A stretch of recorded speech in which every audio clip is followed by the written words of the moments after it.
Hello, welcome to Catholic Life, ordinary people with extraordinary faith. I'm Deacon Jody Moscona. Thank you for joining us today. So glad you're with us. I have a good friend of mine with me today, and I'm so glad to have him on the show, Dr. Greg Brandao. Hi, how you doing? Deacon Moscona, pleasure to be here. Hey, we go so far back, we can't even count it all. Well, I was thinking about that actually on the way over here. I believe the first time we met was at Brother Martin High School.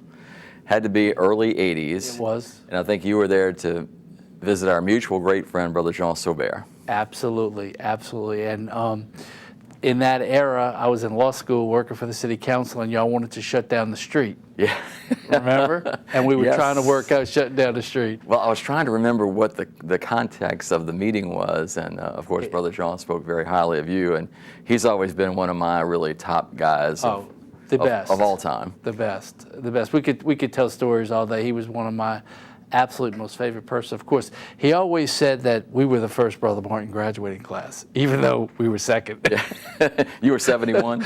Yeah. Yeah, okay. Yeah. He always said, the first year was two schools under one roof, and then we came along. So. Yeah, I heard, of course, I didn't know anything about that, being a Baton Rougean and moving into New Orleans. So when I started at Brother Martin in 1977, it was Brother Martin, right? It was already. I didn't know any of that history, but I learned it as I went along. I bet you did. So, coincidentally, I got an email today from a guy in my class who was forwarding another email from another guy, and they're trying to do a 71 little mini reunion every month. Oh, nice. Yeah, so I can't go this month because it's a bad day, but it's really interesting that the class really wants to stay together. Well, and isn't that what Catholic education is about? It is. I'll say my own class, Catholic High, class of 73, group of guys who meet on the first Friday of each month, typically at Christina's downtown, at 6 o'clock breakfast, I think, because a couple of guys in our class, Francis Jumonville included, are early birds, get the rest of us up a little earlier than we might be otherwise, but it's really great and wonderful fellowship and camaraderie, and that is, it's so wonderful to think about that we started at Catholic High almost 50 years ago now. Right.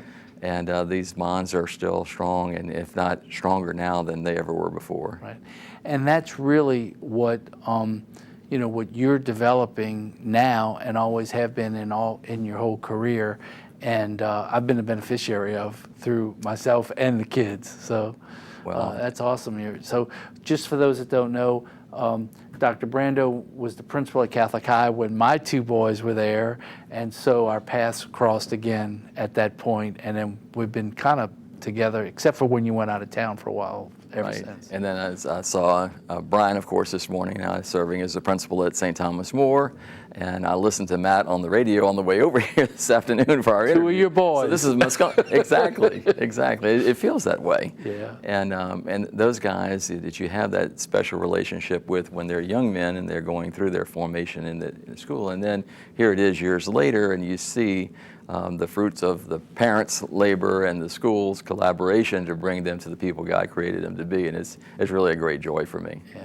So we've had Catholic High administrators on. We had some of the brothers on. We're I'm always pumping the school, right? But I'm a homer. Absolutely. But one of the things that comes through is the philosophy, the brothers' philosophy, and of course you've lived it, you've been it.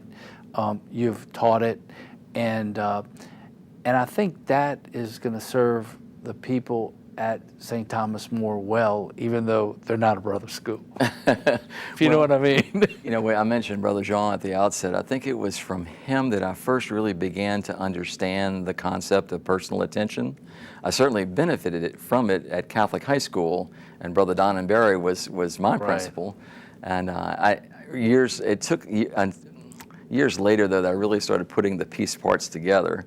And from Brother Donnan, from his greetings of you, and he always greeted the students, but from the times it was, hello, handsome, or, hey, good looking, or whatever he would say before he knew your name, to good morning, Gregory. Yes. And then you start walking around with, your shoulders a little bit squared up and chest out a little bit more, and I've got this, I'm mattered. Somebody is attentive to me and cares and concerned about me. And then I saw that through Brother Jean, especially at Brother Martin's open house, when it seemed like he knew everybody in the city of New Orleans. He did. by name, right?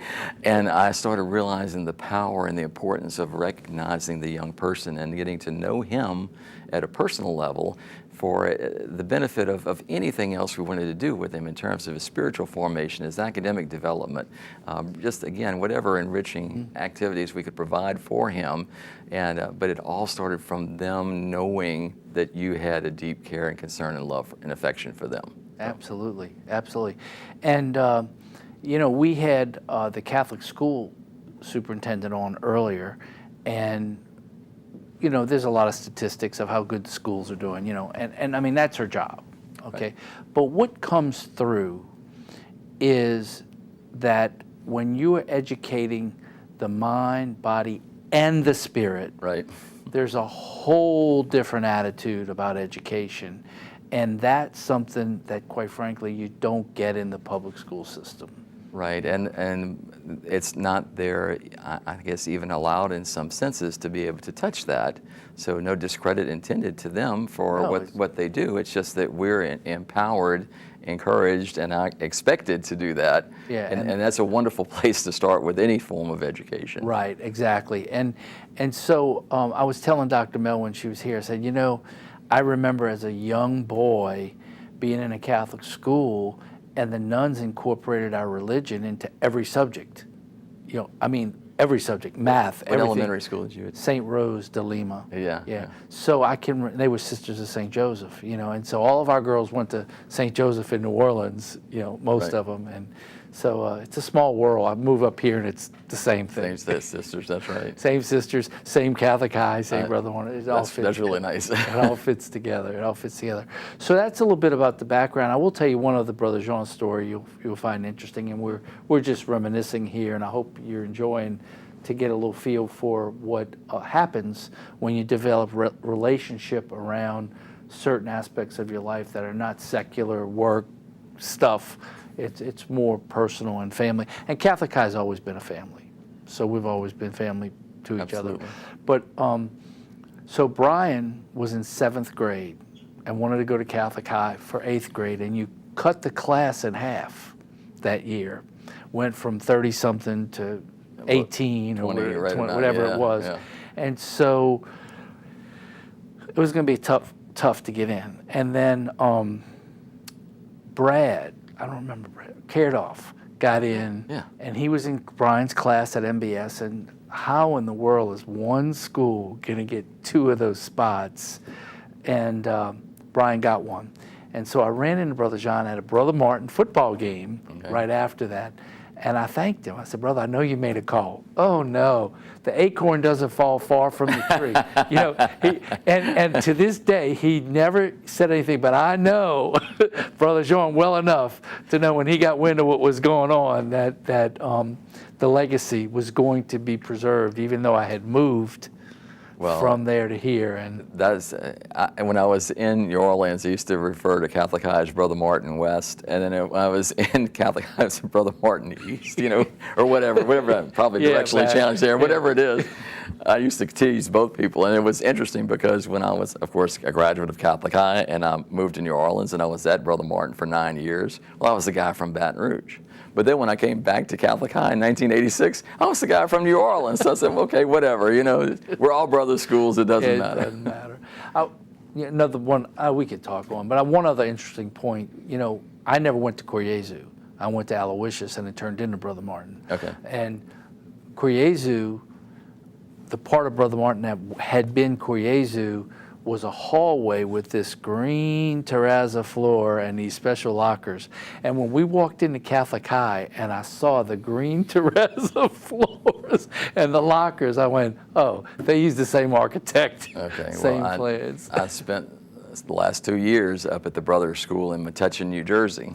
And when you drive up to St. Joseph High School in Metuchen, you look at it and you have flash, wait, is this Brother Martin? Is this Catholic High? There were definitely some common elements among the brothers there, too. Yeah, it's just so awesome that there's so much continuity among the brother schools, so that wherever you are, you can get you can be confident that you're going to get the same solid education, both in the sciences, in the math, in the English, and of course spiritually. and the Well, love from the brothers. So Brother Don Barry was a wonderful educator.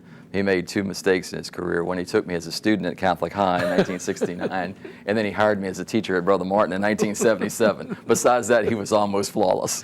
I think you did well there too.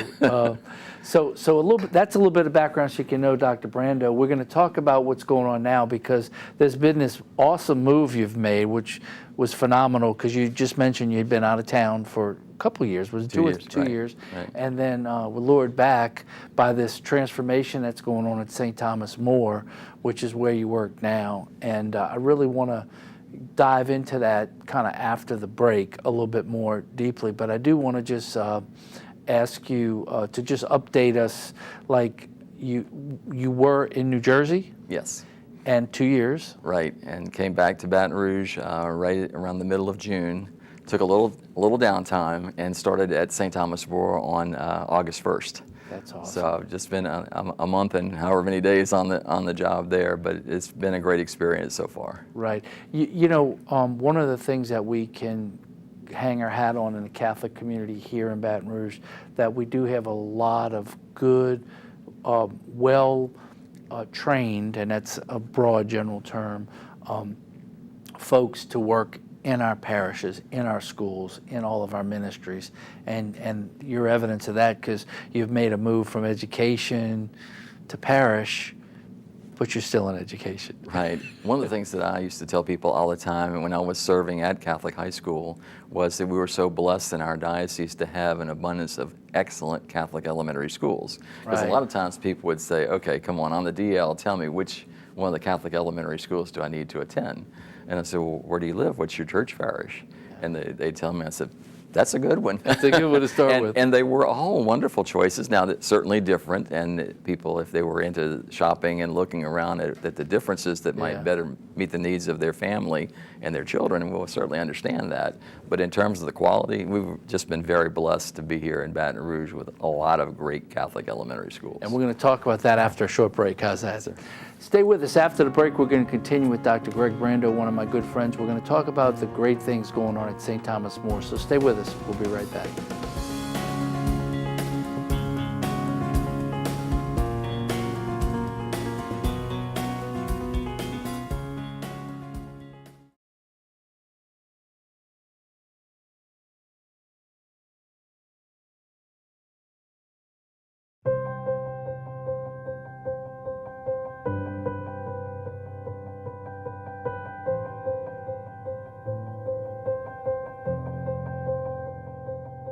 One author says that a procession is an assembly on the move.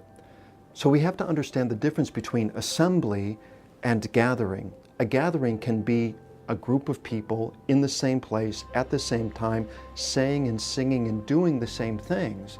But that's very different from a group that's assembled and united in their purpose and in their destination. So when this assembly on the move arrives at its destination, that becomes the encounter with God. Here's how the church puts this together in the liturgy. Imagine this. This is true. There are 4 processions in the Mass. The first procession is the entrance procession, then the gospel procession, offertory procession, and finally the communion procession. Again, these are not pragmatic things, but rather they're sacramental signs of that constant journey of the people of God deeper and deeper into the mystery of our salvation. So, when you're in church and you see the aisle, say to yourself, sacramental sign of procession. When you find yourself in procession, say to yourself, assembly on the move. In the assembly, on the move, say to yourself, my journey towards heaven.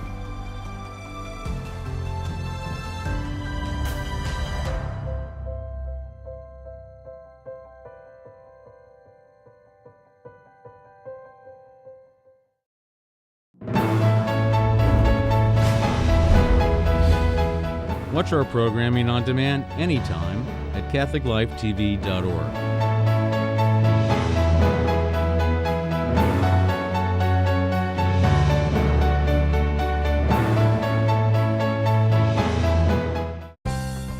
Focus, a weekly series that takes an inspirational and informative look at today's culture through religious, entertaining, and informative family-oriented programs. Join us each week for Focus here on Catholic Life Television.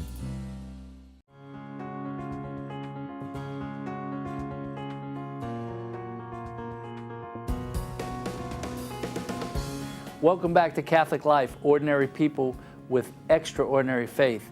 Once again, I'm joined by Dr. Greg Brandao, one of my good friends, who is here back from the north. Back from the north. Yes, good to be back from the north. Amen, amen. So before the break, we caught up. We talked a little bit about your background. We all know that you've been teaching for a long, long time. And when this change at St. Thomas More started to be talked about, everybody went, wow, what a powerful team. So tell us, we know that you went to work at St. Thomas More, but we don't know what your title is, what your job is, or what you do. So give us a little bit of that, and then we'll talk about the team you put together. I sure will. Well, I'm blessed to be a part of this team, and Father Michael Alello, who's serving as our pastor, is a Catholic High graduate of 1998. He also had attended St. Jude Elementary School before he came to Catholic High, and he was a year older than my older daughter. My girls went to St. Jude, and my wife taught at St. Jude School. So I've known Father Michael probably since he was in 2nd or 3rd grade. Okay?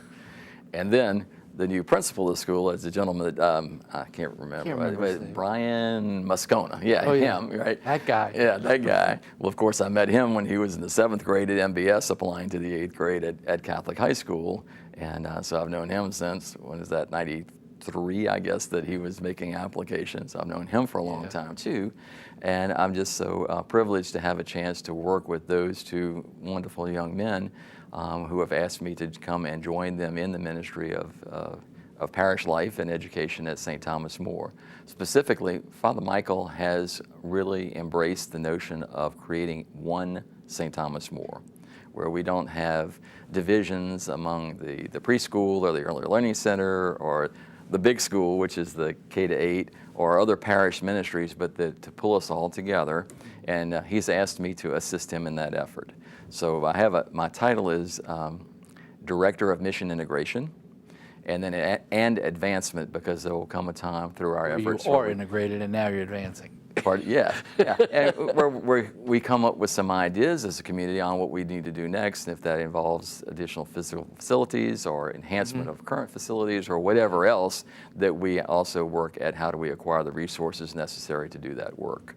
Wow. And because Father Michael wants me to be engaged with all parish ministries, right now my office is in the big school, which is more centrally located on campus, and I can get to the preschool early learning center, I can get over to the church and parish offices more easily, and also be involved in the school, and of course be a support to Brian and to Father Michael in anything that they have to do.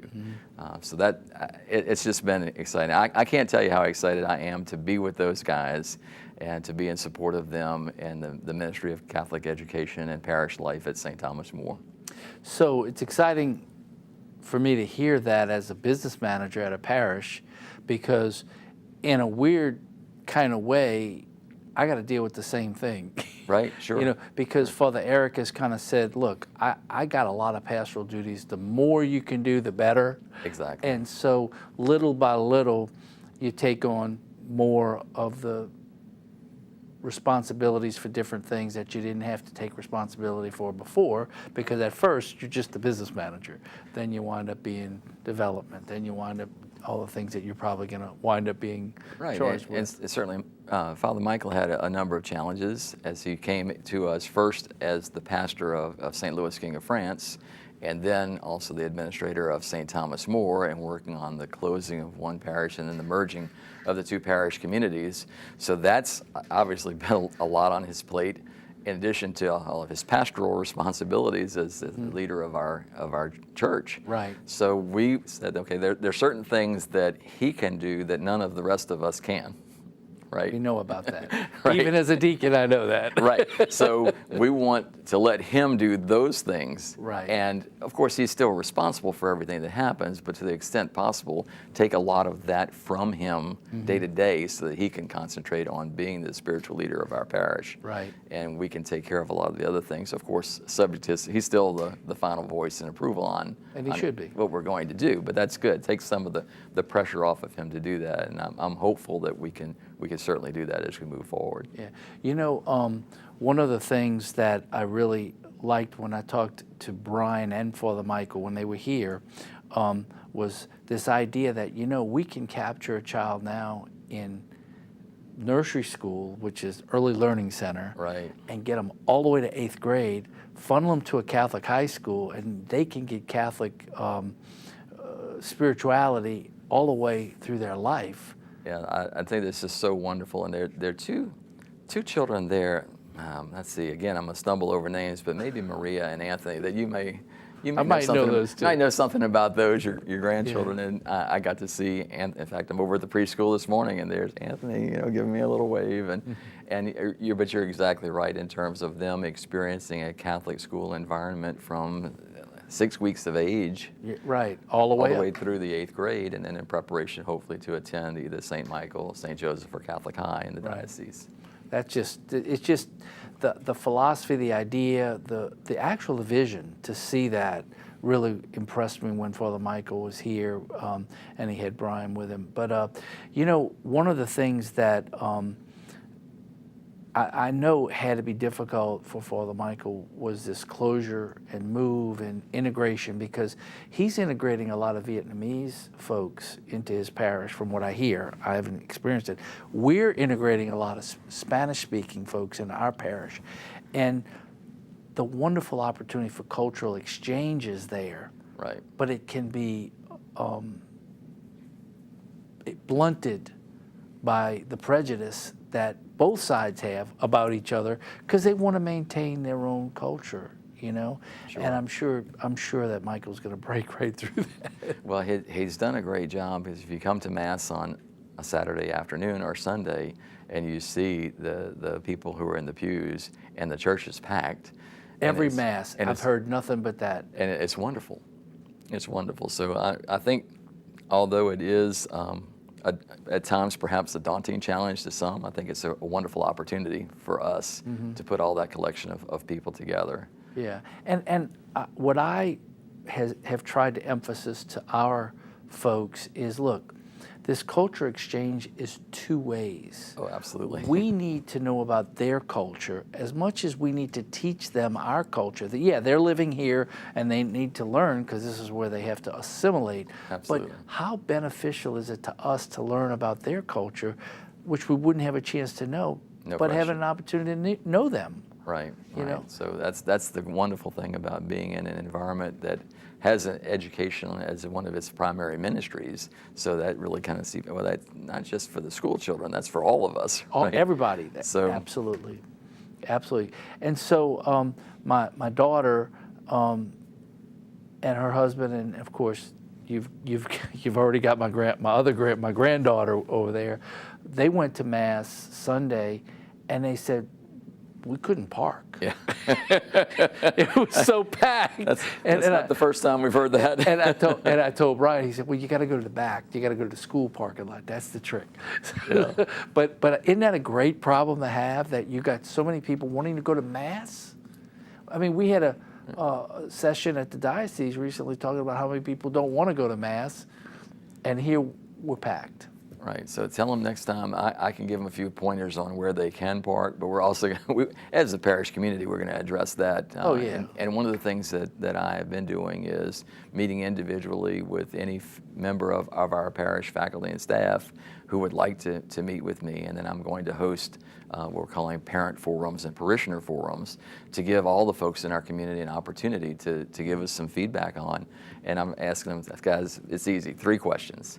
Tell me what's really good, because we want to know that. First of all, we want to remember that, because sometimes our minds go to part B, right? You know what's coming soon, but think about that. And then we want to preserve that even as we do make improvement efforts and move forward. Okay, and then, okay, you get to talk about part B, which is where can we do better? Where can we improve? And then part 3 is how do we work together? How do we collaborate to ensure that we keep what we had that's good and we make those improvements and move forward? So, Yeah, absolutely phenomenal. Yeah.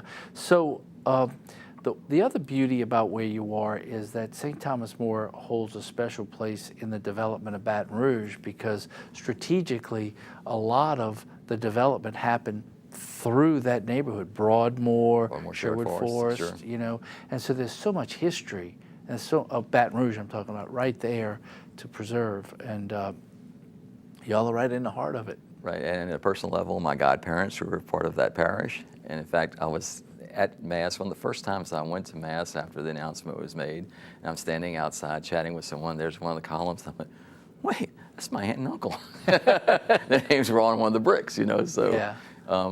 There's some family tradition for me, even though I was not part of the St. Thomas More community. My godparents were, so. Yeah, that's awesome. That's Yeah. very good.